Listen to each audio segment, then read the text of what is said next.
David, thank you for being here in our International Congress of Pleasure. ICOP.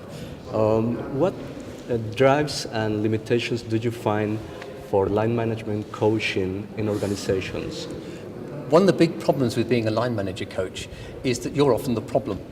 And so that if you're trying to coach somebody, you may actually be the thing that's stopping them performing. So it's line manager coaches, we find very often need to be able to engage the whole team in coaching and not to see themselves as the coach, but to see the team as the coaching culture, if you like.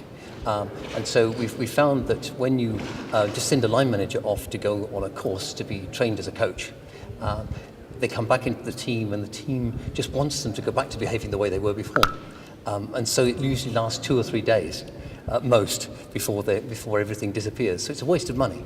Oh, I understand. Why is it so important for coaches to have different approaches and not only one typical approach?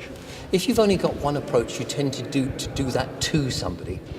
And it limits the amount of ways that you can proceed with a client.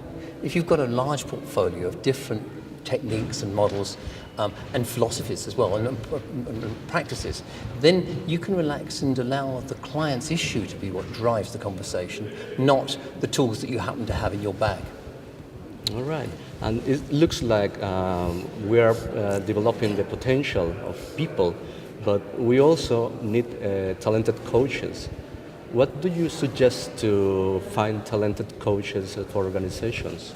Well, what we've been using in a lot of organizations is an assessment center.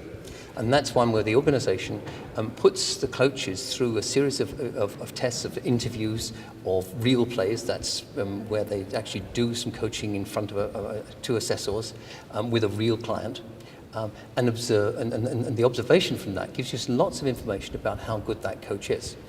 What we've typically found is that the coaches that organizations are using, 70% of them typically are not competent to be operating at the level that they have been working at.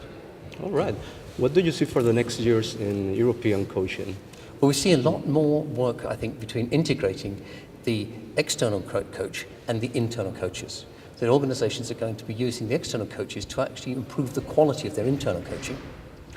Because when internal coaching is done well, it's extremely powerful.